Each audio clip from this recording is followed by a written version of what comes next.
শেখ হাসিনার ফেসবুক লাইভে ভাষণের ঘোষণার প্রতিবাদে বৈষম্য বিরোধী ছাত্র আন্দোলন বুলডোজার মিছিলের ডাক দেয়। ছাত্র জনতার ভাষ্য মতে দেশে গণহত্যা চালিয়ে ছাত্র জনতার বুকে গুলি করে মানবাধিকার লঙ্ঘনকারী পলাতক একজন আসামি ভারতে বসে ভাষণ দিয়ে বাংলাদেশে অস্থিতিশীলতা সৃষ্টি করার কারণে ধানমন্ডি ৩২ নম্বর বুলডোজার দিয়ে গুঁড়িয়ে দেওয়া হয়।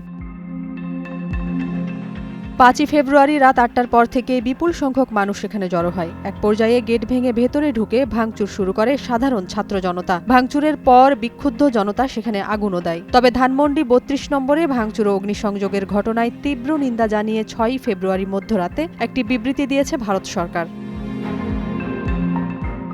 সংবাদ মাধ্যমের প্রশ্নের জবাবে ভারতের পররাষ্ট্র মন্ত্রণালয়ের মুখপাত্র রণধীর জয়সওয়ালকে উদ্ধৃত করে সেখানে বলা হয়, শেখ মুজিবুর রহমান, যিনি দখলদার বাহিনী ও নির্যাতনের বিরুদ্ধে বাংলাদেশের মানুষের বিরচিত প্রতিরোধের মূর্ত প্রতীক ছিলেন। তার ঐতিহাসিক বাসভবনটি যেভাবে ৫ই ফেব্রুয়ারি ধ্বংস করা হয়েছে তা অত্যন্ত দুর্ভাগ্যজনক। ভারতের বিবৃতিতে আরও বলা হয়, সেই স্বাধীনতার সংগ্রাম বাংলার পরিচিতি ও গর্বকে লালন করেছিল। আর যারাই সেই লড়াইকে মর্যাদা দেন তারাই জানেন বাংলাদেশের জাতীয় চেতনার ক্ষেত্রে এই বাসভবনটির গুরুত্ব কতটা ছিল। এতে আরও বলা হয়, এই হামলা ও ভাঙচুরের ঘটনা তীব্র নিন্দনীয়।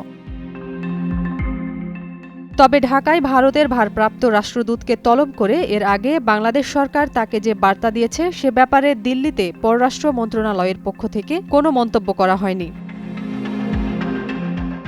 এদিকে ধানমন্ডি ৩২-এ শেখ মুজিবুর রহমানের বাড়ি ভাঙচুর নিয়ে মুখ খুলেছেন ভারতের বিতর্কিত সাংবাদিক ময়ূক রঞ্জন ঘোষ। তিনি বলেন, ভারত আর বাংলাদেশের যে সংস্কৃতি, সেই সংস্কৃতির একটি জায়গা ছিল ধানমন্ডি ৩২। সেই ৩২ নম্বরের ধানমন্ডির বাড়িটি আজ আগুনে পুড়িয়ে শেষ করে দেয়া হলো। বিষয়টি নিয়ে তিনি তীব্র ক্ষোভ প্রকাশ করেছেন।